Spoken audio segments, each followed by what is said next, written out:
if you can justify it to yourself in your head that you think that makes sense and that might work and I can see why that's the go, you can sort of stand behind what you might want to do and be confident that, you know, even if you don't get the exact results that you might be expecting, that you are going in the right direction. That was Nick Mace, and you're listening to The Regenerative Journey. Here at The Regenerative Journey, we know that good health is related to good food and good practices, but understand that sometimes the right food choices are quite hard to put into place. But our good buddy, Cindy O'Meara at the Nutrition Academy, is helping people break old habits to create a much healthier lifestyle. So in support of what she's doing, we're offering a $100 discount to all our listeners. Simply enrol in their functional nutrition course and enter the coupon Charlie100, that's Charlie100. The Nutrition Academy, say goodbye to old food habits and hello to a much healthier, happier life. We acknowledge the traditional custodians of country throughout Australia and internationally, and their continuing connection to country, culture, community, land, sea and sky. And we pay our respects to elders past, present and emerging. G'day, I'm your host Charlie Arnott, an 8th generational Australian regenerative farmer. And in this podcast series, I'll be diving deep and exploring my guests' unique perspectives on the world so you can apply their experience and knowledge to cultivate your own transition to a more regenerative way of life.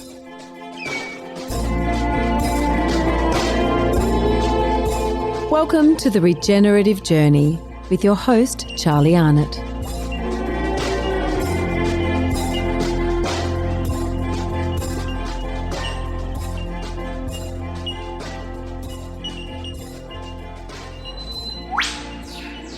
Quick plug for our workshops coming up in December. The first one is at the farm at Byron Bay in the Northern Rivers of New South Wales on the 2nd and 3rd of December. And then our next one is the next week, 7th and 8th of December at Hannah here at Burrawa in the Southwest Slopes of New South Wales. It's our 2-day Introduction to Biodynamics course. Theory in the morning, practical in the afternoon. It's 2 days. Jump on charliearnott.com.au, the events page there, to book your tickets. Sneak these workshops in before the end of the year, before the festive season, and hope to see you there. G'day, this week's episode is with Nick Mace, regenerative farmer at Walgett in New South Wales, in far western New South Wales. We had a lovely chat sitting in the veranda of Wilga Park here, talking about where he grew up, by the way, where many transformations internally, inside the house from a family point of view, but also practice and mentally have taken place. You can probably hear the coffee machine in the background, the kids talking away there. It's been such a wonderful couple of hours I've had with Nick and the family. And look, I just, being a transitioning regenerative farmer, there's so much gold in the interview, and I really hope you enjoy listening to this episode with Nick Mace of The Regenerative Journey as much as I did. Okay, Nick Mace, welcome to The Regenerative Journey, and welcome to your well, not just your home, is this your veranda, your patio, your deck? What do you call it? Yeah, this is probably the prime spot of the house to get a good look out what the day's going to bring and, see what we're in store for. Well, we saw the sun come up this morning. It was magnificent. We're looking over some bit of your garden, the nearly Olympic-size trampoline, which I was a bit tempted to jump on this morning, but that would have ended in tears. And your pool, do you use the pool? Yep, last winter I did a lot of Wim Hofing in there, but I think I might have spooked myself for this winter. Oh, Wim's going to be available in season 5. If anyone doesn't know about Wim Hof, Google him. He's a machine, the Iceman. He's fantastic. And we've got birds. That bird, it's not a willy wagtail. What is that one? It's beautiful.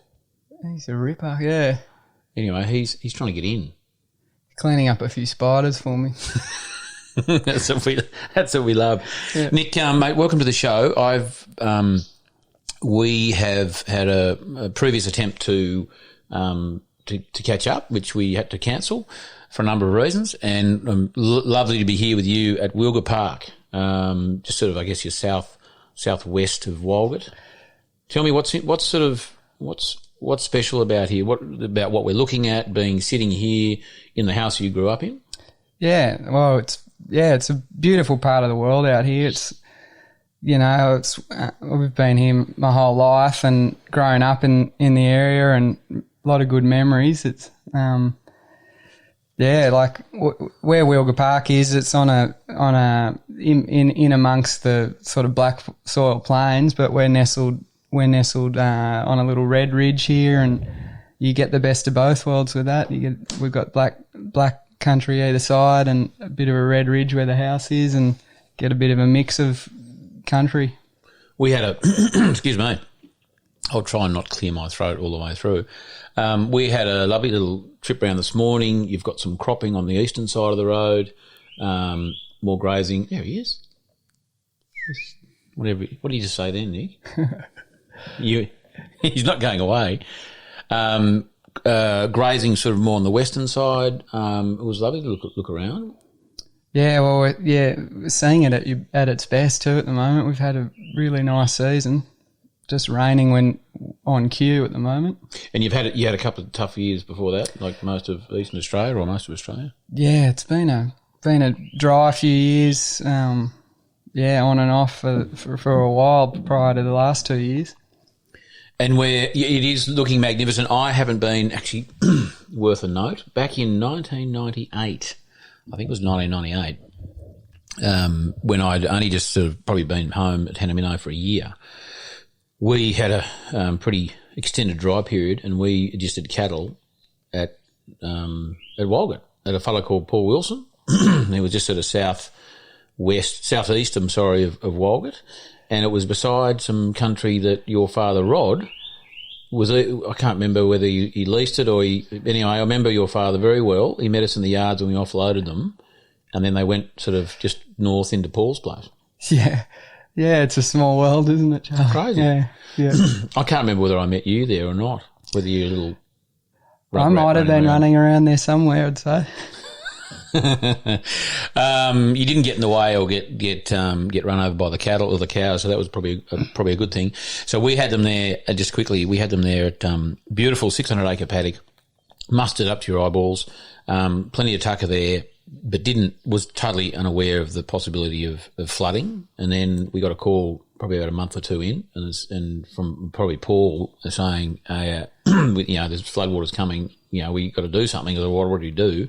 Anyway, 600-acre paddock turned into a 60-acre paddock, and we were dropping hay in via helicopter. We had to fence. Actually, your old man had some wheat on the boundary that we had to re-fence the boundary so that our cows wouldn't go into his wheat. It was a bit of a nightmare, really, but lots of lessons learnt there. And so there you go. And then here we are 23 years later having a chat. Yeah. That's awesome. Yeah. So Walgett sort of, I wouldn't say have the fondest memories of Walgett, but they're improving. Yeah, that's good, Charlie. Nick, so tell me more about being here, what it means for you to look out at, the landscape that you're stewarding at this point with your family. Yeah, no, it's great to be having the opportunity to manage it and try and improve on what my parents had done over the years, and see if I can get a bit more biodiversity and a bit more ground cover and get it improved, keep it improving. Yeah, so I'm just it's special to have that opportunity and be able to have a crack at that. Let's we'll get to more of that as you reveal your regenerative journey, as is per the charter of the podcast, Nick. How far do you want to go back? I mean, how far do you want to go back to set the scene? Nick Mace, young buck, running around Walgett, doing, what was the vibe? What was growing up out here like? Well, it was pretty great. Like, funnily enough, a lot of the memories are like feeding sheep in a drought and scrub cutting and fond memories, or just memories? Well, they were fond for us when we were kids, but now that I've experienced some of that myself, they seem to stick in your memory more than the good times, probably. And it's a bit, isn't it funny that those memories, they might be fond, but I guess it's not having the appreciation of what was actually happening. Yeah, exactly. No, so experienced that young, and then like as you sort of, I went through boarding school and then did a year in the Northern Territory, and just developed the love for the land, and had a bit of a stint in Sydney and got that out of my system, and then came home and started helping Dad, and we expanded our property a bit and got pretty heavily into the like farming and developing country and expanding that way. And then like probably when it started, the rain started to steady up a bit. So less, the seasons were getting a bit drier. Yeah, seasons were getting a bit drier. Like all the decisions around the management decisions to do with were just getting a bit harder to make, because we were making them on not much moisture getting preserved by us potentially doing another spray round on minimal moisture preservation. Like those things were hard, and then like feeding sheep versus selling them, or joining rams when you don't have much grass in front of you. All those things were getting a bit harder, and just sort of slowly recognised that was happening, and felt like it was out of my it felt like it was out of your hands a bit, and then just started to wish there, like look at other ways to reduce those risks, and that's how, in a long way, we came back around to this sort of regenerative way of farming. Seems to minimise all those scary things. Before we go there, let's just get back. I'm just interested to know and sort of set the scene for our listeners and viewers when we finally get this stuff on the line. What was a day, for say for your father, who was managing it back then, in your childhood, you're at boarding school, what style of management or sort of what activities or enterprises you had? I mean, this was predominantly sheep country, wasn't it? Back in the day. Like the Walgett area probably started off predominantly as big sheep properties, merinos, and over the years it's like it's open landscapes, like lent itself towards like broadacre farming, and a lot of properties have swung their enterprise mix probably more to that way, and like down the fences have come and up silos have gone, and changed the landscape to suit that the cropping programs. And with our farm, we've sort of tried to keep it as a mix. So we've got both options. We've got we do some cropping and have sheep and cattle, and spread the risk a bit that way with a bit of diverse enterprises. Just again, the country up here, it's very flat. For those not familiar with Walgett, it's very flat. There's a fair bit of native timber. I guess there's some regrowth. This country, when it was sheep country, I guess was opened up somewhat. But then with cropping, there's a lot of clearing went on, and a lot of diesel burnt, and a lot of activity to sort of change to be able to crop this kind of landscape. Yeah, well, was it suitable for cropping? Would you say? Well, it's beautiful soil, and when it rains, you don't need any fertilizer. That's changing a bit, because I think potentially people are pushing it a little bit beyond its capabilities. But yeah, it really lends itself to like those years when our rainfall, we don't get it every year, but when we do get it, the soil can hold moisture and can really lend itself to growing beautiful crops. So it's that's why people have seen the opportunities to develop it that way. And I guess that we'll probably get to it a bit later on, Nick, but that sort of that enterprise of cropping requires a whole different style of management, obviously, but in terms of risk profile and could have, and we had a bit of a chat about this morning. Grazing is one thing, and cropping is a totally different kind of style of management, isn't it? Yeah. I mean, I'm thinking also in the context of how did your father do much cropping here? Dad's, he's done a fair bit of cropping on and off over the years. We always try to reduce risk as much as possible by minimal inputs as we could and keep the grazing option open in case the doesn't make it to a grain crop, and those sort of, keep those options open too. So all our cropping paddocks have still got water points and fences around them so that you can, swing a mob of livestock in there to utilise that option. Are there many, do you think many farmers up here who, maybe mainly cropping, is there much animal integration that goes on? No, not really. Most people sort of have their farming areas and they predominantly keep them stock free.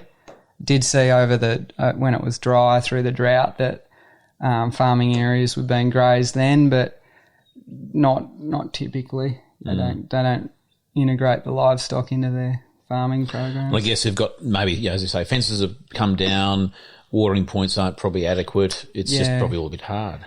And there's not a whole heap of trees for them to shelter or sit under in the summers, and they were concerned about compaction. So are you concerned about compaction, Nick? I'm not so as That's worried. not a loaded question, by the way. No, we sort of we're not so worried about that.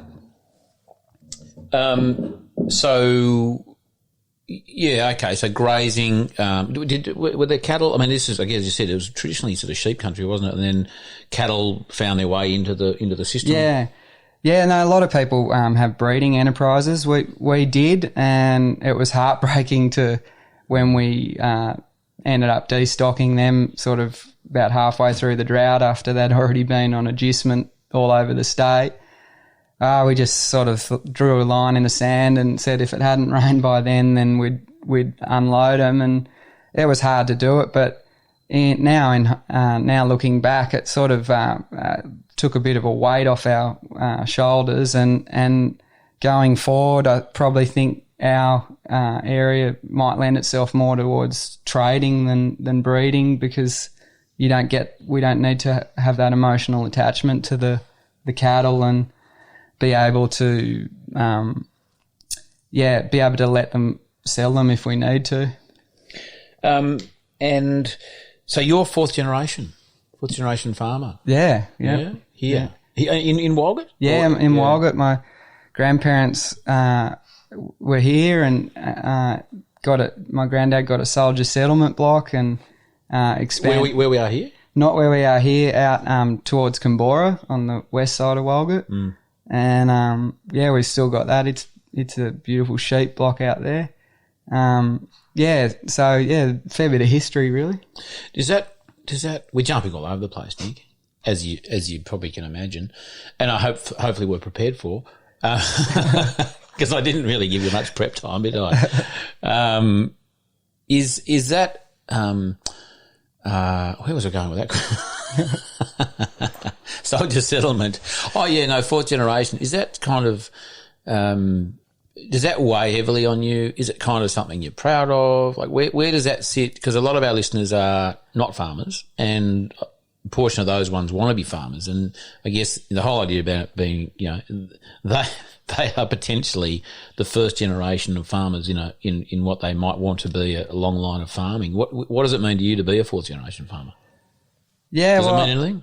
Yeah, no, it's great because you can you've got like history there. You can see what's worked in the past and what what direction you want to continue on, and there's a tree there's a tree house out at one of the wool sheds on our place that Dad built when he was a kid, and it's still like the limbs of the tree house are still up in the tree out there. It's so I can point that out to my kids, and those sort of things are pretty. You don't get that unless you're fourth generation. And there's just stories all over the farm. Like you can pull up on the bank of a dam and be like, oh, I remember back in '93 when something happened over there. And yeah, like it's special to have that that history there. Is that because David Marsh says, for those who haven't heard of David, Google him. Actually, you probably won't find much on the Google. Oh, you might. He's not on social media much, but wonderful mentor of mine and a fellow at Burrawa. And he often sort of says, and I interviewed him in season 1, so go back to season 1 if anyone who's listening, if you haven't heard David.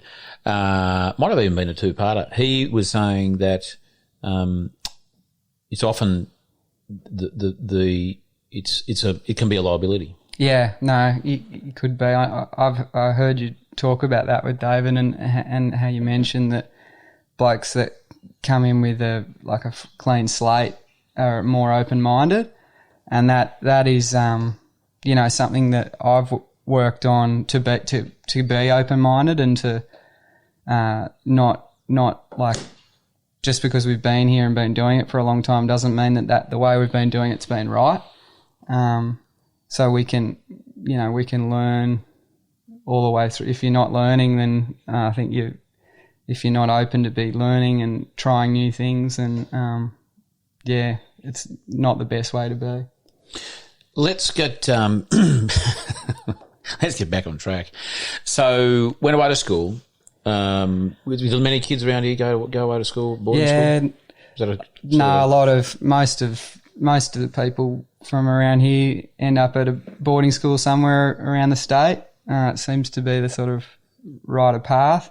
No, that was fun. And you get to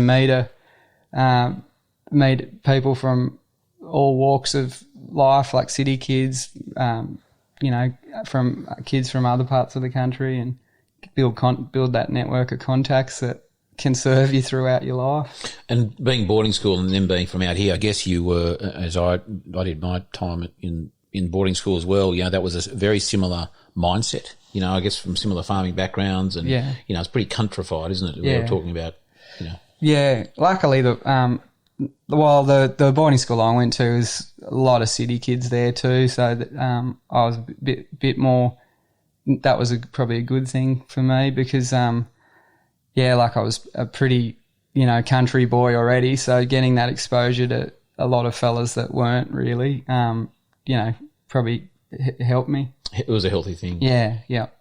And the way they think's differently to the way country boys think, so makes for interesting conversation. Sometimes you have to bite your tongue a bit and hold your thoughts. But I think it's actually really good for them as well. Yeah. Because I remember plenty of city kids coming out to our farm, so I reckon that's good in that way, but just for them to understand different way of life and even those conversations and jargon and, it's pretty healthy, I reckon. No, yeah, like every school holidays I'd try and get someone to come home and they'd all want to... Walgett, where? Yeah, they'd all have a great time and enjoy the drive out and the trip out here. So let's do... How many hours is it out here to, say, Sydney? Sydney's 650 odd Ks. So you used to be able to do that a bit quicker than probably what you can now, but... going at $1.40 all the way. Yeah. No, it's probably about 8 hours. Yeah, it's fair slog. Yeah. It's a day. So schooling away, family back here, Dad doing his thing. Then you left school? Yep. Did a stint in the Northern Territory for a year. With Lejeune. That was amazing. That's like a place on the border of Northern Territory and Western Australia on the coast, and the barramundi fishing, the crocodiles, the buffalo even, and just great experience. We had horses back here, but didn't live on them like you do up there, and love that side of it. Probably nearly could still be up there, but sort of thought, it's time to do the next thing. Why'd you come back? I actually said to the boss, the head stockman up there, I'll be back again next year. And then when I got back here, I was like, if I go back again, it'll probably be much the same as what it has been. This year I'll go do uni, give uni a go. So then I went on to Armidale Uni for one semester and had probably a bit too much fun. You and most of them. Yeah, no, like I got through all the I ended up passing all the subjects, but I just it was just a bit too much partying for me. So I wanted to get out and do some work and earn some. I got a taste of earning a bit of money and having a bit of independence, and wanted to buy a car and all that sort of jazz, and ended up poking down to Sydney and reuniting with some of the old school mates, and ended up doing an apprenticeship down there as a carpenter, and as an excuse to stop down there for a little bit longer, and and then finished that, and then made my way back out to Walgett. Was Rod sort of putting the pressure on to come home, help do stuff out here?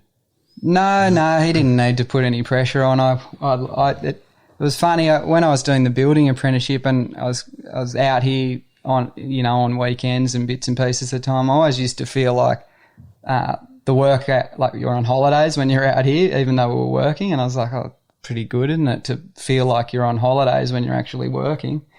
And just being your own boss, you just can't beat it. So, and you moved back out. What was you went from Sydney to back here? Was that Dad was saying it's time, or what was the? No, my sister had been.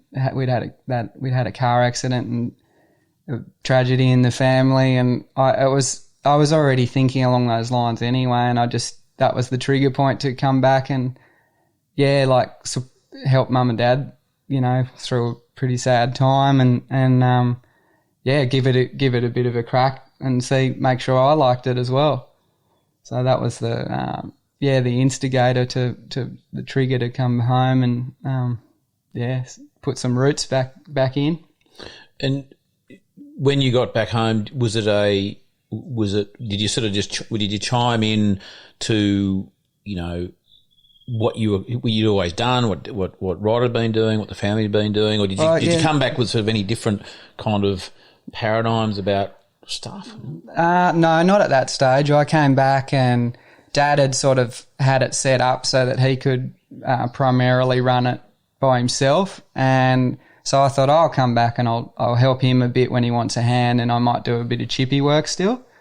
And I did that. I did do that for a little while, but then I found myself feeling like I was falling short as both a chippy and as leaving Dad short of staff all the time. And I was like, well, I just want to help Dad like that. That's what I enjoyed doing more. So I ended up giving away the chippy stuff for the time being and just working on the farm more. And around that same time, opportunity came to expand a bit, and with that expansion, there was another house, so I could move out of living with Mum and Dad. And was that here? Was that you're living with them here? Or I was living with them in the Wilga Park house, and then as a 20. What were you been then? Early 20s. It's a way back now.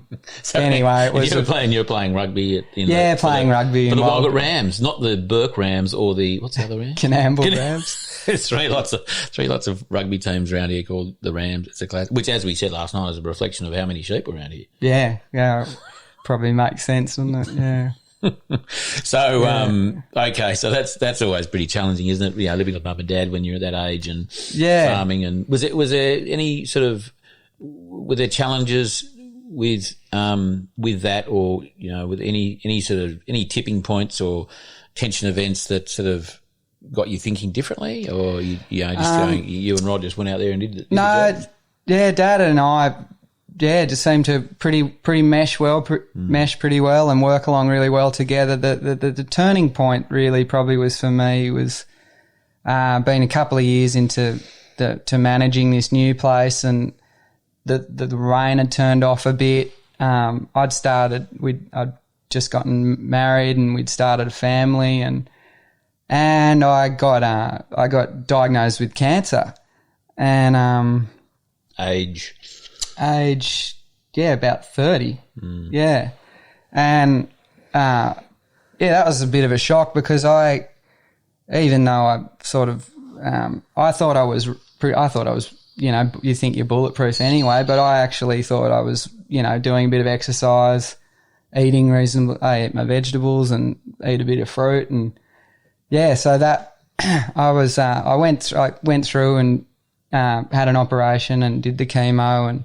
got myself in remission, and it was around then that I was like, bugger me, how did that happen? Like, started questioning the why, and went down a bit of a rabbit warren of like health and nutrition and trying to work it out as to what might have been a trigger point or whatnot. And I did I enrolled and did put myself through a integrative nutrition course, and it's so you just learn that it's so holistic. Like it's not just food; it's like the environment you're in, the sleep, the water, the mental side of it, the gratitude and all that, and and as well with on the food, it just did a full circle back to like how it's grown. And then I thought, oh, hang on, I actually have a bit of a impact on. I could have a bit of an impact on how it's grown and or produced, and that was when I started to discover like this different way of farming with regenerative farming, and kind of got reignited with a bit of a new direction and excitement about it all. Before we get to there, what was the integrative nutrition certificate? Who was that through? Because we'll put it in the show notes. If people it's called the Institute of Integrative Nutrition. Oh, okay.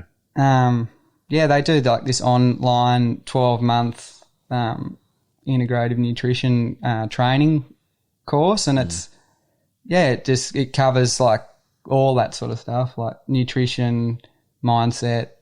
There's about 20 modules that you work through, and it was life changing. And you are a big fan of Cindy O'Meara as well, I believe. You're a bit of a fanboy. Yeah. So much so. Tell us. You told me this. How much? Maybe you shouldn't. We recently got a new pup. The snakes had wiped out our last batch of dogs, and we had a mourning time for 6 months or so, and then we thought, right, well, let's get another puppy, try again, and we got her about the same time as I'd heard you talk to Cindy O'Meara, and we were thinking of brainstorming names, and the kids must have heard me banging on about how good she was, and so the little girl's name Cindy.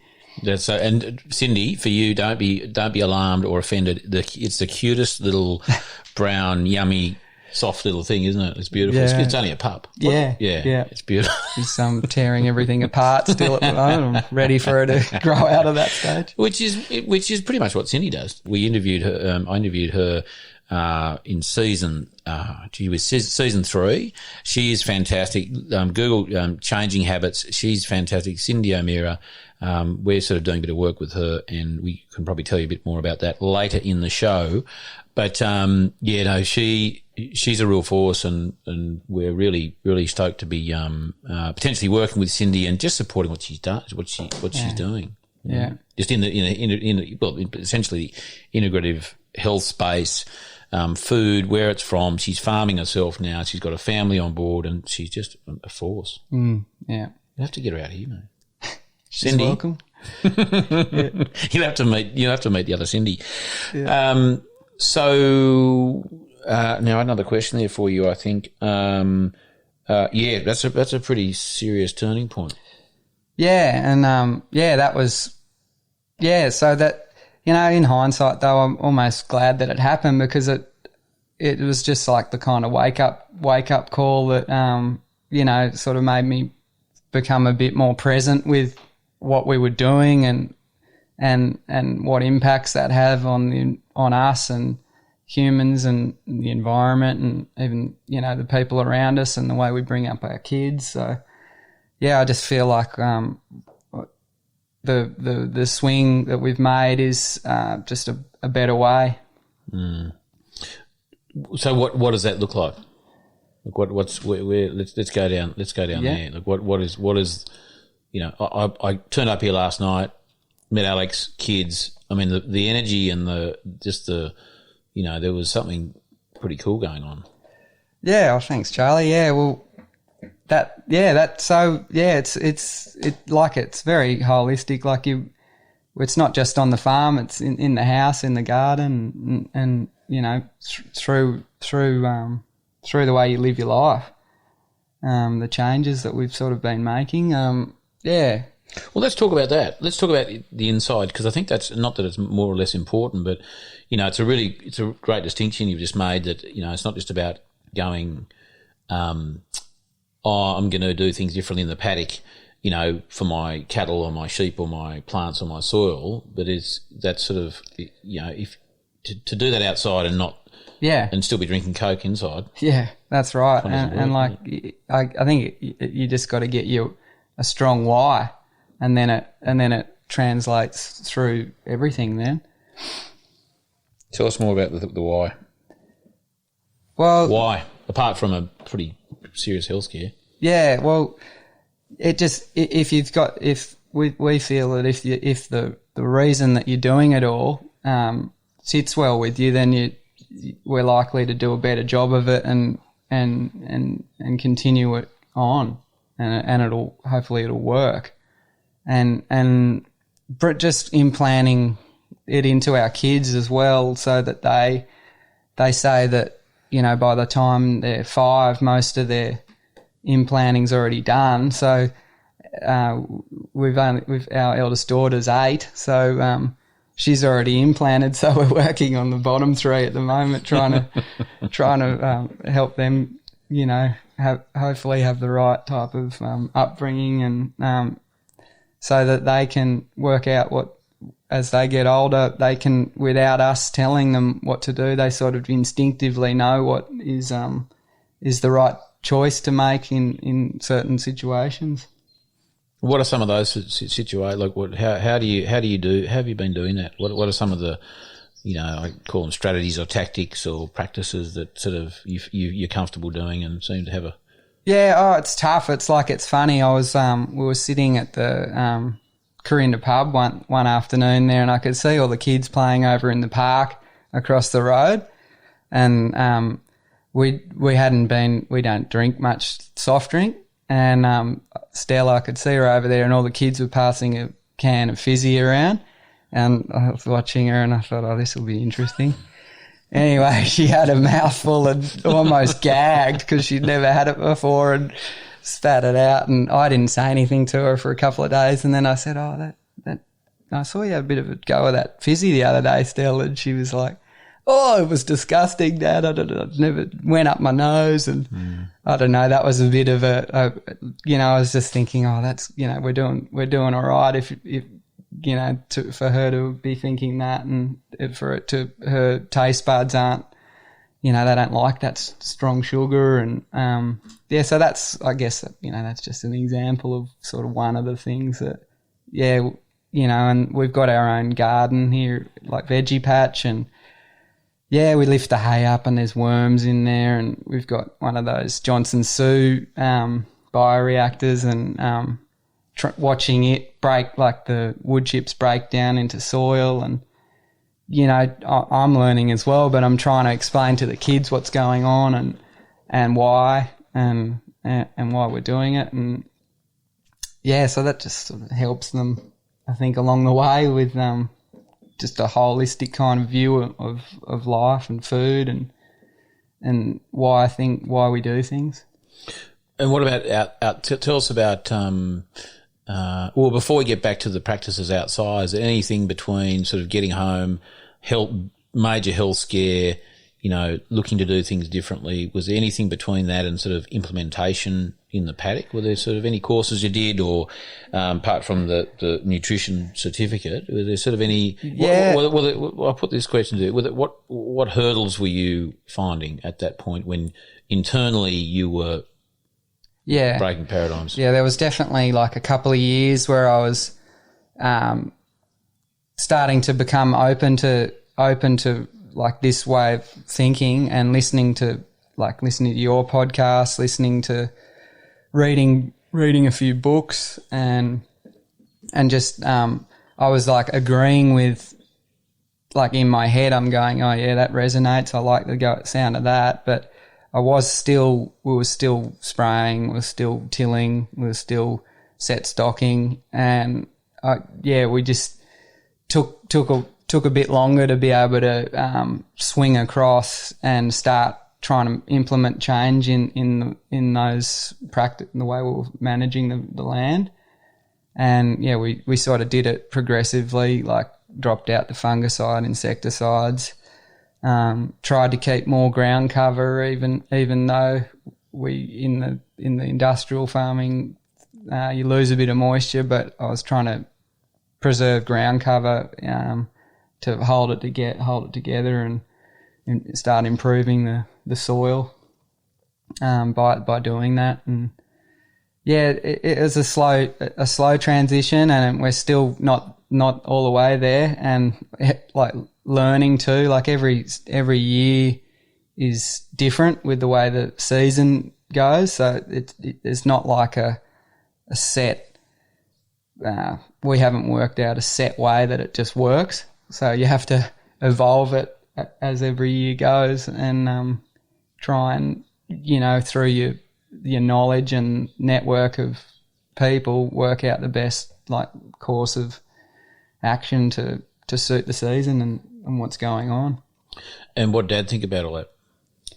No, to Dad's credit, he's been supportive. He'll often make a comment like, oh, but we just won't make any money out of that. So I'm desperate to try and prove him wrong on that, because, of course we want to try and make it economic and viable, and I think that there's a way that you can have both, like win in both respects. And were you making the decisions then, or were you sharing the decision making, or how did you sort of approach when you turned up? Maybe you'd read a book or you'd been to a course or something, and were you just going, oh, what's Dad going to think if I turn up? I think he's probably sick of... Did you have a few beers with him and hit him up? He's probably sick of being sent books and sent things that he should read or listen to. But he's always been pretty open-minded, and we discuss what we're thinking of doing, and then often he'll be like, oh, why don't we just do that as a bit of a trial, like a smaller area trial? And always struggle a bit with that, because I just want to go the whole hog. But no, there were a few frustrating conversations, but we sort of worked through them, and now he's sort of, we've done a bit of succession planning, and he's still there to help me, but the more of the decisions are all on me now. So, I'm having a bit of a. Luckily, I've still got him to help me physically do the work and sound it out, bounce a few ideas off him. But up to me to give it a crack at what we want to implement. Do you think your health scare helped him understand your motivation, or sort of, I don't know, how do you think that, I mean, obviously being the father of a son that has cancer, that's pretty heavy in itself, Yeah, I think definitely. Like, he can sort of see where my motivations have come from, and my mum's really she's into she sort of loves. She reads a lot, and I send her all the books that I get, and get her to listen to the podcast too that resonate with me, and she helps sort of bridge that gap from the old paradigms that we have to trying these new things. let's stay inside for a minute in the family, because I guess that's where a lot of these things sort of, the motivation. Alex is doing some pretty cool things, isn't she? And I've got to say, Alex is here in Walgett. I know she's from out sort of near Tottenham anyway, so it's not as though it's all foreign to her. But, with your 4 kids, like, I think that's just incredible. Yeah, she's real credit. She's amazing. Now is the time to pump up her tyres. Yeah, to the world. No, don't hold back, Nick. We're very proud of Alex. Like, she's a beautiful person, and she's when we had Stella, she was just one day we were in the truck driving somewhere. She'd come along. I talked her into coming for an outing, and she was just like, "Oh, I just don't want this to be it." And I was like, "What do you mean this to be it?" And she said, "Oh, just being a mum." And I was like, "Oh, you're not just a mum. That's really special." And she's like, No, I just don't know what I want to do. I just don't want this to be it." I said, "Okay." And anyway, she ended up doing a law degree over the next 8 years. Fair dinkum. She finished the law degree. Mate, don't be having an argument with her, okay? No. Avoid that. So she utilised her mothering time pretty well by sneaking in a law degree, and now she's finished that, and she is all the way along too, like with what was going on with me with my health scare and transition through kind of like doing my studies. She's got into she's quite passionate about her health and like self-development type stuff, and she's created an online business and a Facebook group of sort of like-minded girls, and girls only at this stage apparently. That you could put together a men's version. Yeah, true. Compliment it. Yeah. Not in competition. No, and complimentary. Yeah, I know. So tell me about that. Tell me about her, because she mentioned it last night, or maybe it was this morning. And tell us. I mean, I'd love to give it a plug, because it's that's just a wonderful, wonderful. Yeah, I just reckon she's doing some cool stuff, and she's. What's it called? What's the sort of the Rural Women's Collective, and she's just interviewing all these interesting people that resonate with her, and for women to and men hopefully at some stage to like, she's done some health coaches, she's done naturopaths, kinesiologists, the one to do with space, what are they, the astrology type. Oh yeah. Yeah. So yeah. I always get astrology and astronomy mixed up. Yeah, me too. Astronomy, I think, is the stars and the sort of the more science, but the astrology, I think, is more the constellations and that sort of stuff. Yeah, so okay. I stand. Look, I may need correction. Yeah, no, and I'm only hearing dribs and drabs of I haven't been allowed to join the women's group yet, but that they just sound so interesting what they're talking about, and just empowering like girls to they don't have to do the 9 to 5 grind in a job that they might not like. There's always other opportunities out there, and being the best version of themselves is gonna help the family, and gonna help them for themselves. We'll put a link to that in the show notes, and I guess as long as you're a woman, you should be able to get. Men, do not try and falsify your identification and sneak in there. I'm sure Nick's already tried to do that. So that's awesome. That's a wonderful thing, because as I've said before, I think the women of the world and those in the agricultural space, they're actually, in my view, are going to be leading us out of whatever we're finding ourselves in. And the little things about that she probably didn't realise when she started it was just the networking of like-minded type people that has brought, and it's just really rewarding for her to be having conversations with all these people that are resonating with like the things that she's interested in and loving what she's putting out there. So yeah, I think it's been great on that side as well.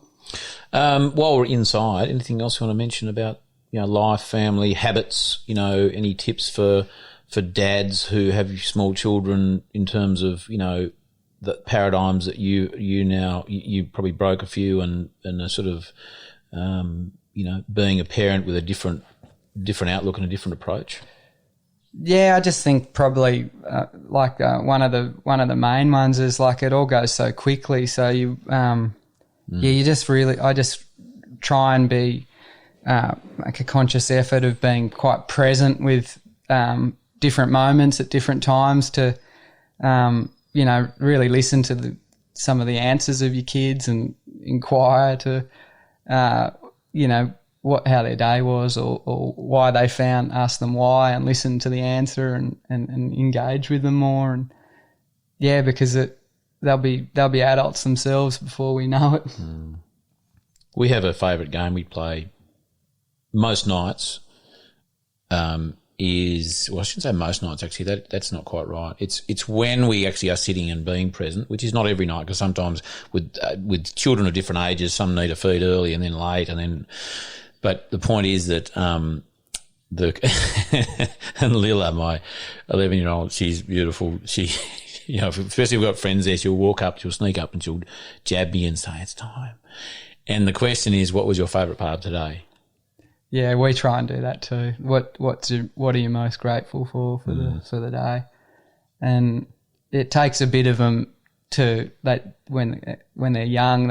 It takes a bit of focus and effort for them to come out with it, but it's just a nice way to make them think. And yeah, not always they're just wanting to surge ahead onto the next thing, but it's a nice thing to reflect on what was something special that happened today. Great time for reflection for those kids. Any other indoor tips? Oh, Charlie, there's hundreds of them, but you should write a book, mate. Yeah, no, it's nothing specific. Maybe if you're a woman, jump on the Rural Women's Collective, and I'm sure Alex will be sharing a few of those and fascinating stuff. And I reckon you're right. You mentioned last night she should start a podcast. I reckon she should too. Yeah. I think it'd be good. And then it's easier if you're driving or totally jogging or whatever. You could plug in and catch up on whoever she's been chatting with. And listen in, because who knows, Nick could be starting the Rural Men's Collective in parallel. Yeah. No pressure, mate. Okay, let's step outside the kitchen door into the paddock. Tell me what is happening, not in your mind, in your head, in your decision making, in the paradigms that you step into that paddock with. What's different now to what it was when you you got back home after your time at the June and you were, Rod and you were doing your stuff. What are some of the distinctions now in terms of sort of the why, and the thinking? Yeah. Maybe one would be that there's a stereotypical view of what success looks like, and maybe that's, more acres, bigger tractors, wider gear, more livestock. And for me, I sort of pushed towards that, had a good go at that, and now just realising that trying to just do a better job on what I don't think we're efficiently running what we already have, and we could probably try and do a better job on a bit smaller area and be more efficient and have a healthier landscape as well through some management tweaks.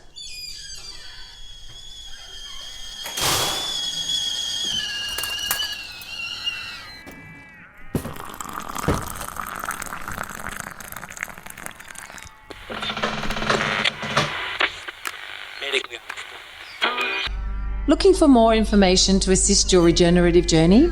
Come join Charlie and his guests around the kitchen table, an online community of supporters with exclusive access to the Regenerative Journey interview transcripts, live online Q&A sessions, a chance to engage with other like-minded people and more. Go to www.charliearnott.com.au/the kitchen table, and we look forward to sharing a yarn with you. Now let's get back to this week's episode. What was success?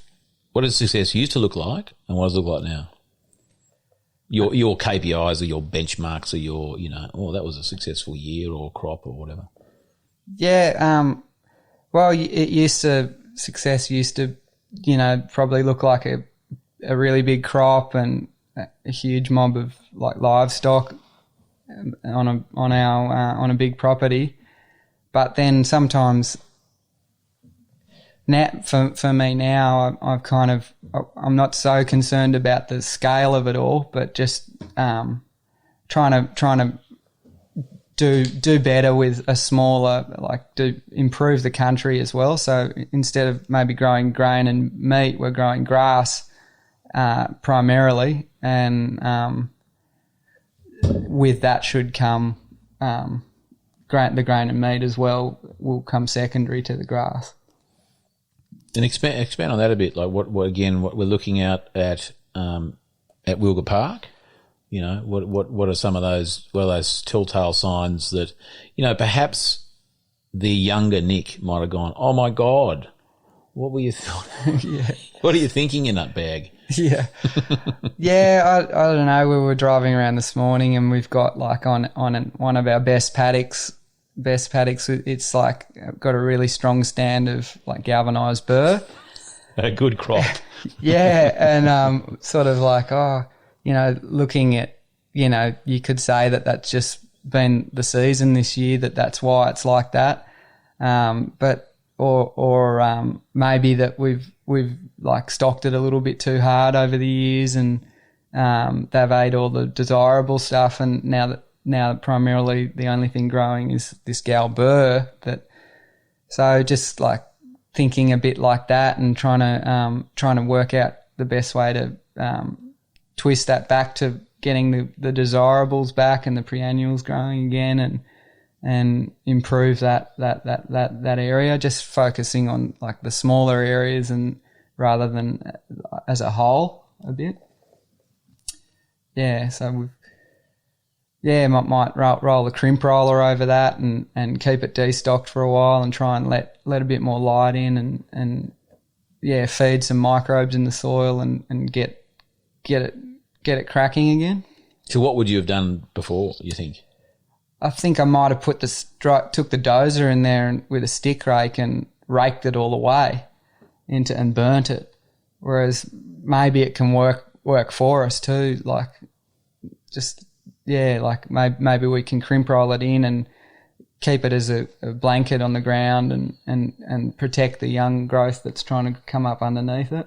Because we saw that, didn't we, this morning? We saw that there's stuff happening underneath, there's a little bit of sunshine getting in, and I don't know what it was. It was sort of not much grass in those areas. No, and there's probably a whole colony of bugs and beetles and worms and that are all doing their thing to try and contribute to get it back to how nature would have had it.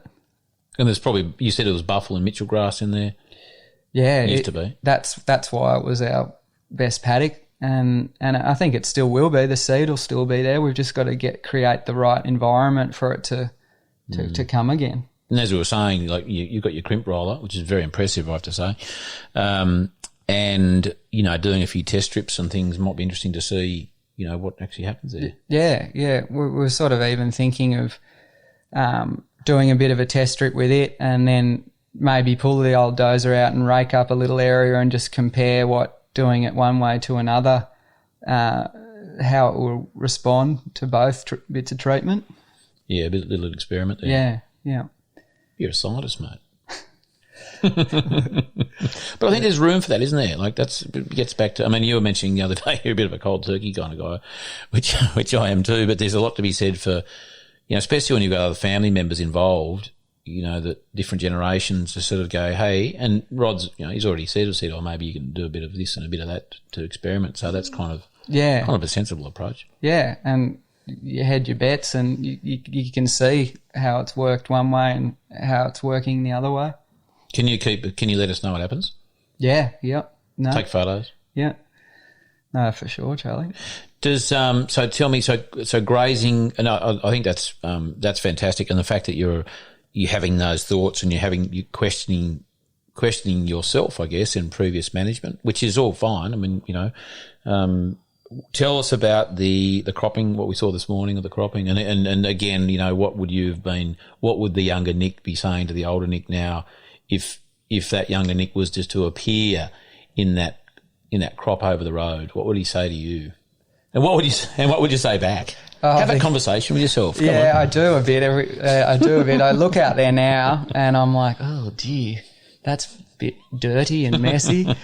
But so that's the not much younger Nick. I have a bit of a mental tug of war every time I go out there, because I'm so used to how it should, or how I've been brought, like kind of how most people farm, and how the industrial kind of paradigm there of having it clean, no weeds. And I actually had to, as a tool to make myself accountable to give this a red hot crack, I have got our place in transition to organic, and to make ourselves accountable to not using these chemicals anymore, and giving it a really good go. Like we've sort of invested in the tools, farming tools, to be able to have a go at doing it that way. And so when I look out there now, I can see tillage radish and just native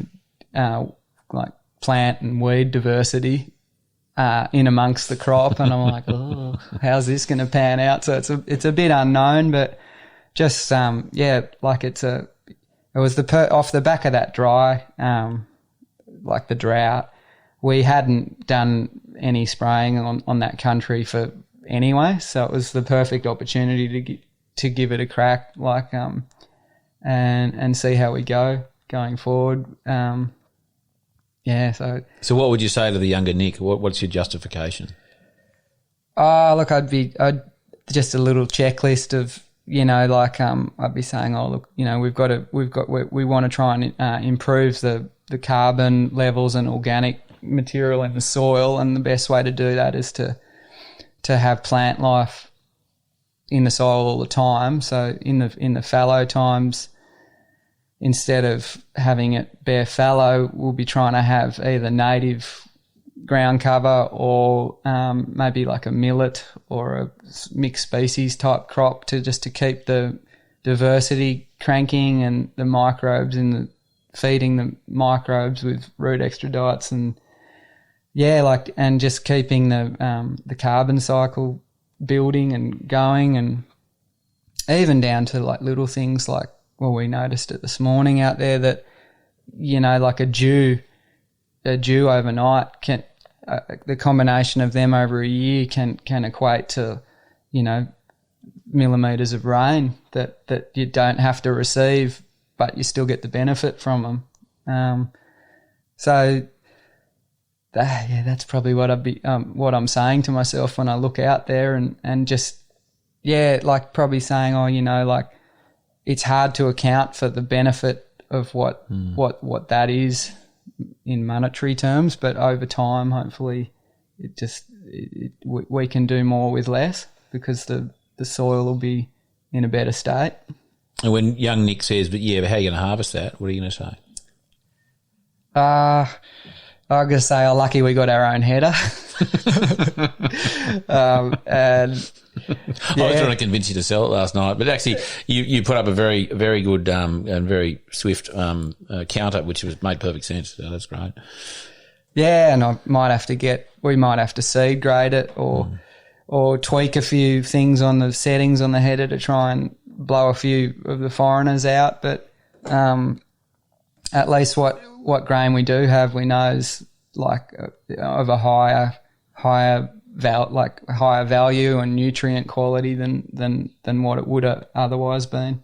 was surprisingly clean, really. I mean, when we spoke on the phone, a few weeks ago, a month or so ago now, 2 months maybe, and you were sort of a bit worried about what was going to come up. I guess you'd not long sown it and you really couldn't see, but I was really surprised that the main thing was mustard. Yeah. And I'm sure there's a couple of other things there, maybe a few grass, cereal, foreigners that you probably don't want, but it was actually surprisingly clean. It wasn't like the diverse, crazy, oh my God, how am I going to sort all this out kind of situation. Yeah, and hopefully, like, that's all those plants are like sort of maturing ahead of the wheat too. So hopefully, they sort of naturally shell out a little bit and like done and dusted primarily at harvest time. And you mentioned something interesting this morning about your mate over the fellow you'd listened to in WA. His name escapes me. You'd remind me, and what he was saying about the health of soil and how that affects the liquid content of plants.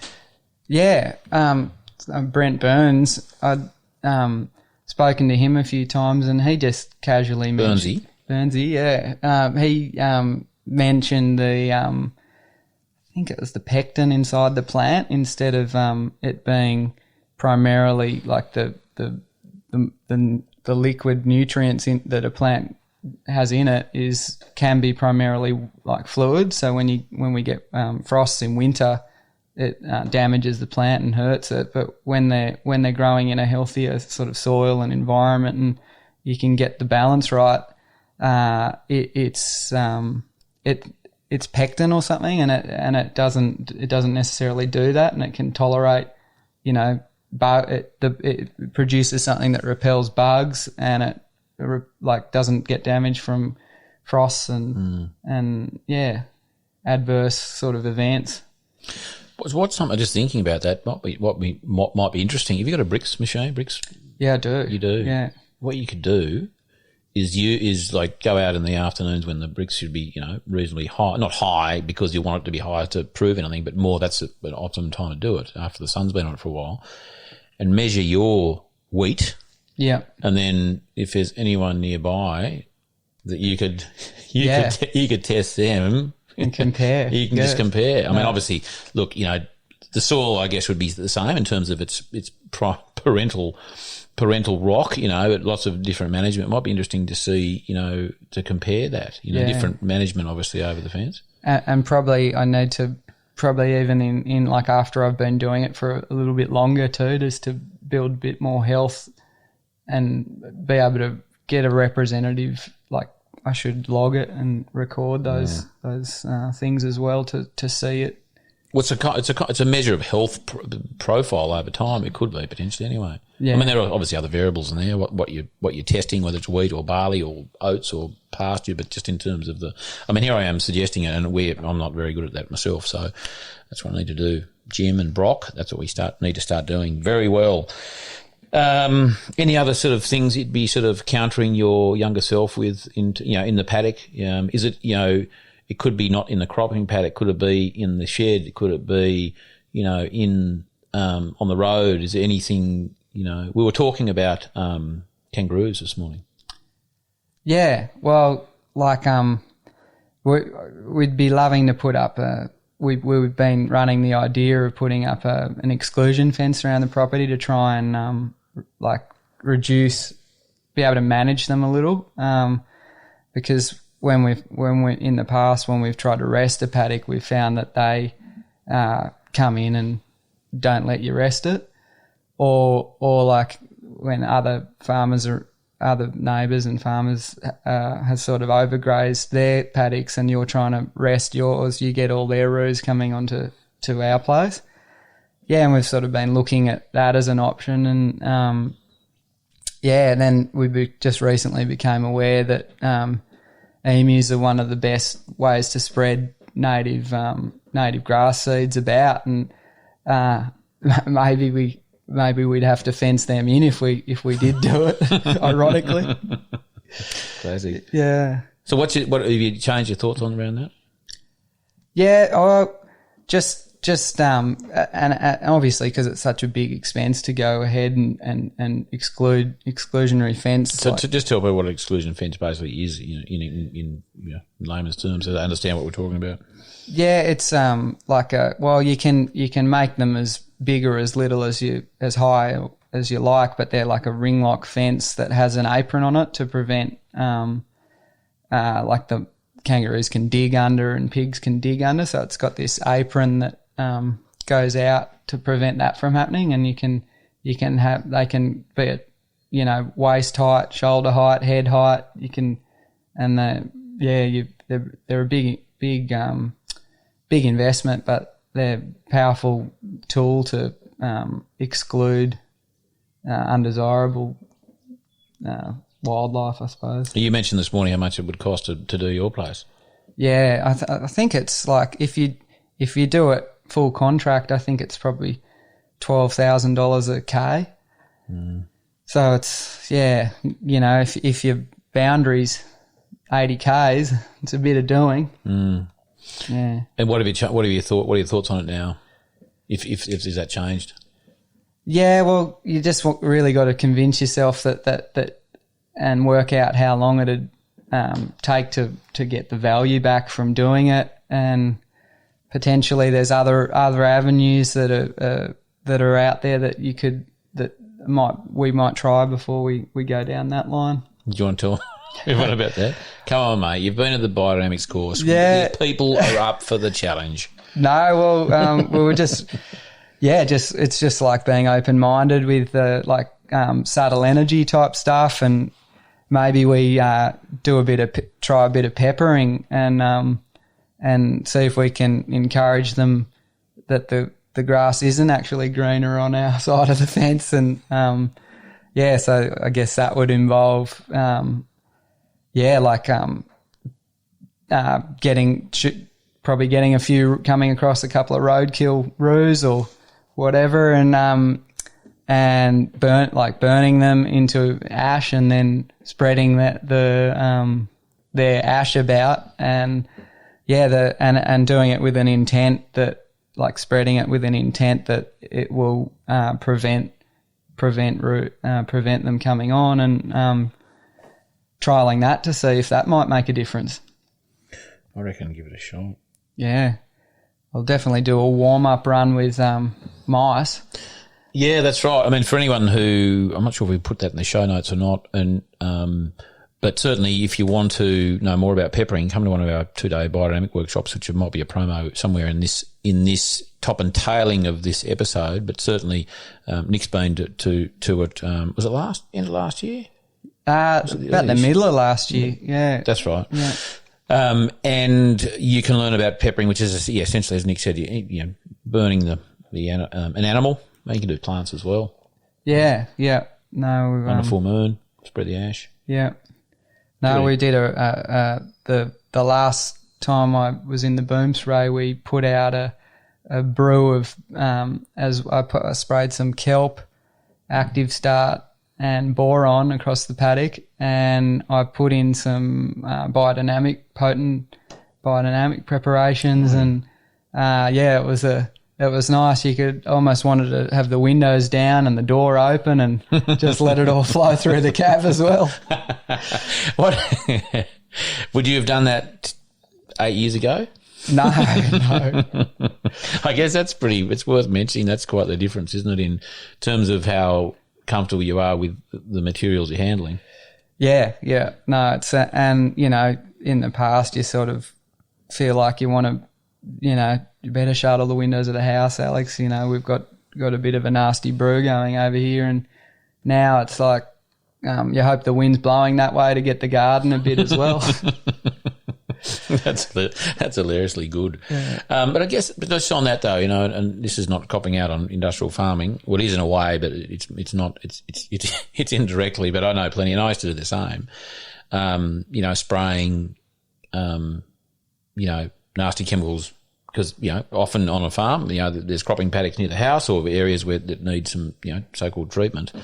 But it's an interesting thing that I never really thought much about it until I kind of had to, or was, it dawned on me that, there's a family living in that home, and it's my children, and there is a interaction, whether we like it or not, between the paddock and the house and the garden and that sort of thing. It's not as though, we can avoid that. Literally, quite physically, it's a physical thing. It's like you're trying to live in a farm that is not here now, but certainly what we used to do in an area that you probably don't really want your kids to be living. Yeah, and that was like we were trying to eat prior to going more the way we've gone. We were trying to eat like organically and clean, and then I'd be going out and jumping, contradicting what we're doing in the house out in the paddock, and that was just a little mental tug of war that was difficult to sit with. How did you manage that? What Well, I still have times where you have to do bits and pieces. Like if I do any contracting work, then that normally involves doing that, going back to the old way. But at least on our farm, I can put a stop to it. Mm. No longer something you have to battle with. Yeah, and it just aligns with our values now, and it feels good to be doing that. How did you work out your values? Like that's a word that you and I in sort of, I guess, regenerative farming kind of spaces you hear a lot about, but I certainly didn't even know what the word meant apart from dollar value of something back in the day. But how did you get to understand and appreciate your values as an individual and family and so on? Yeah, that is tough because you have to really dig deep within yourself to work out what they are, and you have to forget about the people pleasing and those sort of things, and you have to just sit down and maybe do a mind map or look at a heap of descriptive words on a page and circle the ones that jump out at you of your values and then expand from that. It doesn't happen overnight working them out. You have to, I think sometimes you get these life experiences that come along the way that help you work them out too. And you got to be present when they happen to use them. Use them as a learning. Yeah. People pleasing. That you mentioned that just there before. Where does that sort of fit into it, you think? Well, it's very easy just to do things and say things that society might see as the norm or expect you to be doing, and you need to work out whether they are what you mean or what you want. So it not necessarily doing what your neighbour does or what the agronomist recommends, like questioning it and working it out for yourself whether that's what the line you want to take. Takes a bit of courage sometimes, doesn't it? Yep. Yeah, you can have some hard. Why didn't you do that? Yeah, hard conversations. Are you the district widow? Would you say?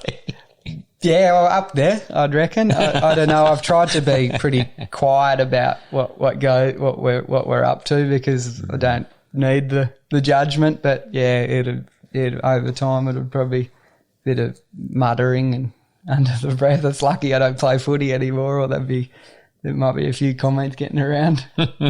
Just on football, and on that one, it's interesting. Some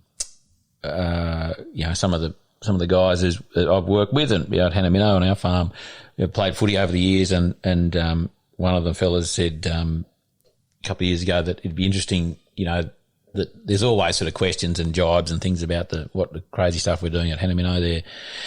from some of the rugby players, which is understandable. I would have done the same thing too back in the day. And then it's interesting because then they have go to the pub after training or on a Saturday night and they get a few beers into them and they're going, hey mate, tell me a bit about that. Yeah.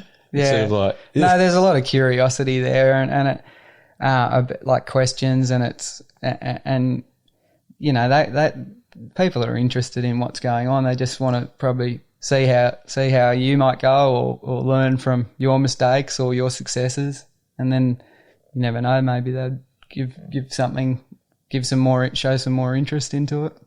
And often it's not the neighbours either, because there's some sort of, I don't know what that is around comparisons, or not that you or most people sort of go out to deliberately compare, but I think from a neighbour's point of view, I can kind of understand, that often they're not the ones that get that curious. I don't know. It's often the people on the other side of town that kind of, they're far enough away physically, geographically and mentally that they can sort of go, it's sort of like from a safe distance, they can sort of ask those questions. Yeah, no, true. Like, because I guess everyone's trying to justify the decisions that they make, so that within their life and their farm, so that they're going to protect their choice by being pretty strong in what they've done. But you're dead right. Like a bit of geographical distance,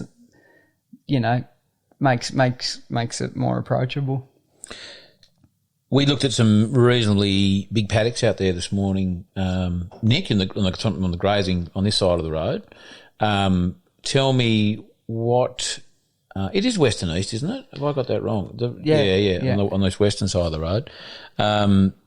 What are you thinking out there? Because I mean, there's probably some listeners who reasonably broad acre grazing, large scale grazing. What would you like to do out there, from a grazing point of view? Yeah.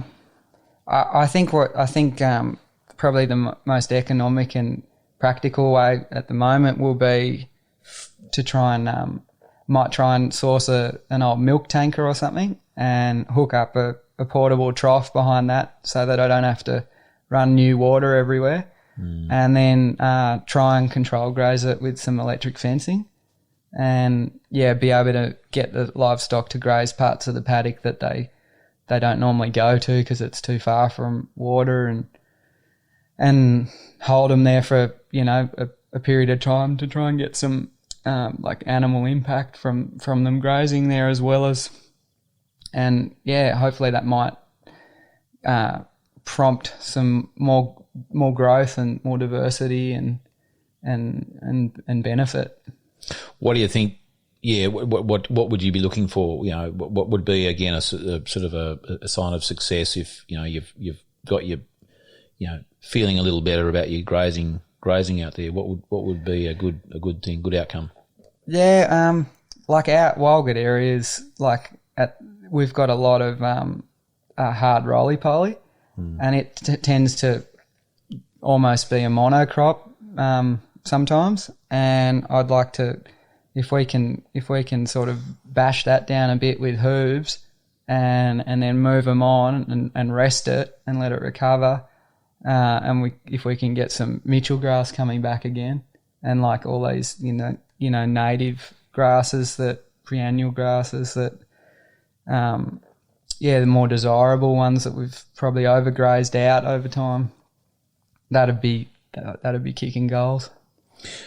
Talking about kicking goals, you attended a training course early this year? No, was it last year? The RCS? Yeah. Yeah, September last year.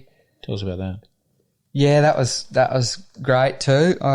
It had been on the hit list for a while, and I was just waiting for one to be like a more local one to be run, and went down to Dubbo and did the week school there. And who took that one? Matt Barton. Yep.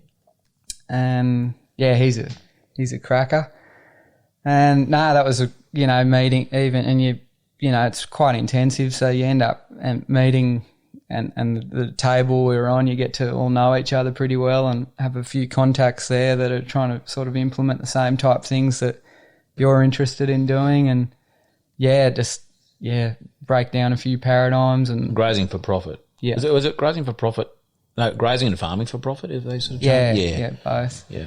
For this area, because a lot of people have mixed operations. Yeah. No, it was a good school.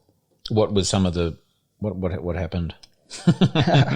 Well, not every day, but like what was the sort of take us through sort of, I don't know, how the experience you had. Yeah. So you go in and there's a series of modules you work through, and a lot of like spreadsheets and stuff too as well, that you actually put some of your own data in off your own farm and run a few numbers, and you get the opportunity, to have a look at other people's numbers doing that as well, and see, what might be working. And it actually, by the end of the week, you sort of feel like pretty privileged, because you're hearing quite a bit of private stuff about people's individual operations and what's working for them, or what they might like to do, or what family issues they might have been having in their businesses. And so it's I'm continuing with their Next Steps program, so I've got a coach to help us to consolidate what we learn in the school, and try and get better with all these tools that they sort of give you the access to use. And that, like, doing enterprise analysis and seeing what enterprises are working and what might not be, and hopefully we can cut off a bit of or recognise if there's a bit of low hanging fruit to tidy up. Mm. And why did you do it? What was the impetus there? It was just like another step in the road of going this direction. Like a lot of good recommendations. A couple of my close friends had done it and recommended it, and they'd even got their wives to do it, and so everyone's on the same page with the line of thought. And I think it's just a great bit of exposure that can help you. You don't have to take everything on board, but to be exposed to it and get the opportunity to see what it's about. Well, for me, it was certainly one of the life-changing moments or courses that I did.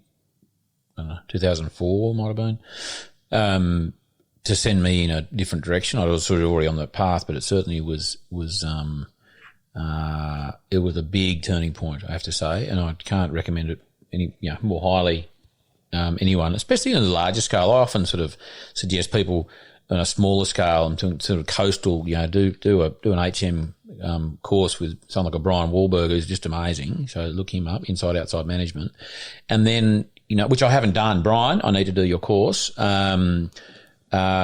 But with the broader scale and the grazing and the large operations, I sort of tend to I'd second that, because definitely prior to doing the RCS, I would be often hearing myself say in my head, oh, yeah, that's easy for like a little 100-acre block, but how do we do this on, a bigger scale? And then, after having done the school and seeing that there are, like, it's been around for quite a while now too. Yeah. Like, and there are plenty of people. 30 years, I think. Yeah, there are plenty of people that are, made it work and having success with implementing, their strategies. Talking about implementation, I am just looking at the time. I've got to get myself to a bull sale soon. However, I want to ask you, what would you say to,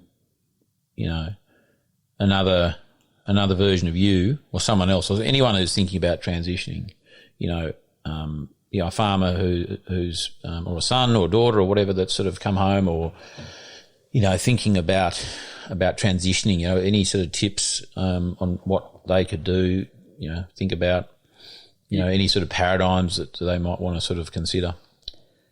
Yeah, I think that you probably need to, again, back to that why thing. You need to probably learn as much as you can with an open mind and justify the implementation of what you're thinking about doing, because if you haven't got that right in your head, then it's going to be hard for it to work and to implement it, because it's very easy to go back to the sort of the other way, where the industrial type mindset. So once you've got, if you can justify it to yourself in your head that you think that makes sense and that might work, and I can see why that's the go, then it'll be easy. It'll be easier and you can sort of stand behind what you might want to do, and be confident that, even if you don't get the exact results that you might be expecting, that you are going in the right direction. I love the expression, I may not be correct, but I am never in any doubt. Yeah. It's kind of like, you do the homework, justify it to yourself, if that's the right word, and just go, you know what? And I guess there's a bit of courage and faith in there too, isn't there? Yeah. And aligning it with what you enjoy. You got to like what you want to do. Yeah. What do you like about it? Yeah, like all of that, like just the, you've got all your values and your why, and you're pushing, if you're pushing in that direction, and then you can start to see and you notice things that you wouldn't have noticed in the past, like you just pull a plant out and have a look at its roots, and you see that there's a bit of fungi growing there, and you probably might not have done that in the past, and hopefully that your management's having a bit of an influence on why that's happening. Anything else? What else do you notice? Like what do you go out in the morning? Like what did you notice this morning that you probably wouldn't have? Well, yeah, I love that over the cooler months that you get that dew, and there's no that's rain without it raining. I hadn't thought of that until recently, and that's the plant's having a drink each night, and when we over the summer months, if we're sort of keeping some plants alive on the farming side of things, then you're getting that benefit for 6 months of the year when you wouldn't get it at all with sort of the old way of doing things. So I love noticing that, and even hearing the I just think, and when you've got like those ground covers and stuff, you've just got all these birds and hawks, and it's all going on. Any what's the word? Not comments or anything you'd like to say to a younger Nick? Like anything. If you could have a chat, whisper in his ear. Anything you'd like to tell him? Well, yeah, I guess I wonder if I didn't have my health scare, what it'd look like now, and so I often wonder about that, and I don't know. It's because that's happened. It's like everything kind of happens for the right time at the right reason. So I'm sort of that. I like that sitting with me. So if you're having a bad trot, then that you take that as an opportunity for you to learn from it and get stronger from it, because it doesn't always all go your own way, but you can either feel like you're hard done by, or you can take it as an opportunity to better yourself from it. Mate, that's wonderful. How was that? Yeah, I was a bit concerned about, a bit nervous and everything, but it has been pretty. Grab that thing. Grab your little map over there. Holy smoke! We've got a panther and a tiger out there. Cat fight. For those who can't see, the listeners, Nick's in preparation for this. You can see it on the video there. as the cats tear each other apart. A bit of a mind map there of your regenerative journey. That's awesome. I think that's so. I mean, yes, prep for this, but in terms of just sort of sitting there and doing a bit of a brain dump. Yeah, was that useful exercise? Yeah. Oh well, it was just when you sort of said, "I'd like to interview Nick." I didn't want to come across as I wanted to come across as have a good chat about it, and I wanted to justify to myself that I have had a regenerative journey, and I just did a brain dump to put down on a piece of cardboard so I could see the path for myself, that even though I know it, but sometimes when you write things out like that, it sort of is pretty clear that there has been a lot of change and a lot's happened in the last 10 years. And that's the reason I did ask you, because, and you questioned that understandably, and I said, mate, you've got a wonderful story to tell. I knew somewhat, some bits of it, and it's been a real honour to sit here with you at Wilga Park and for you to share that with the world. And mate, thank you very much for the time. Yeah, same to you, Charlie. Thank you. You like what you're putting out with your podcast it's been amazing for me, especially going through like transitioning. You might be a bit doubtful sometimes, and then I just hear you talk to someone and I was like, nah, I'm on the right track. I just got to, stick with it and, keep at it. So yeah, thank you for that too. And it's empowering. I'm sure it's impacting and empowering a lot of people. I hope so. And I get that sense. We get really good feedback about it, and which is really, is wonderful to hear. And it certainly keeps us going. Not that we want to stop doing it, but it's just nice to get those little prompts on the way. Talking about prompts, we're gonna wrap this interview up, Nick, and then I've got some rapid fire questions I'm going to ask you as a separate thing. So for those who are our Patreon members, or you want to sign up to our Patreon platform at the kitchen table, I hope I've got that right, Reece, around, because we're just sort of getting that underway. Around the kitchen table or at the kitchen table. I should have really done my homework. But anyway, that's our new little platform. We're going to hit Nick up with a few rapid fire questions, which is you're the first victim. I haven't quite even got all the questions worked out. Well, I've got them worked out now, but they may not be the final list. But you're going to be the first one. The guinea pig. The guinea pig. So if anyone's interested to hear what Nick has to say about these kind of things, and the one I usually put at the back of the interview, which is, I'm giving you some time to think about it, so a bit of a giveaway is, if you had a billboard on the side of the highway, what would you say? But don't tell me now, because you'll have to sign up to Patreon 2, which will be on our website and all over the place, to find out what Nick would like to put on a billboard, plus a few other probing questions. Nick, let's wrap it up. Thank you so much. Really appreciate your time, and can't wait for this one to hit the airwaves. Yeah, cheers, Charlie. Thank you. On next week's episode of The Regenerative Journey, I'll be speaking with Andy Carbone. He's the current general manager of the farm at Byron Bay. He grew up on a farm, went away, went acting for some time, which was interesting in itself, and the life lessons he learnt in that process, and finds himself back firmly in nature on a farm. Looking forward to releasing this episode with Andy Carbone next week on The Regenerative Journey. This podcast is produced by Rhys Jones at Jaeger Media. If you enjoyed this episode, please feel free to subscribe, share, rate and review.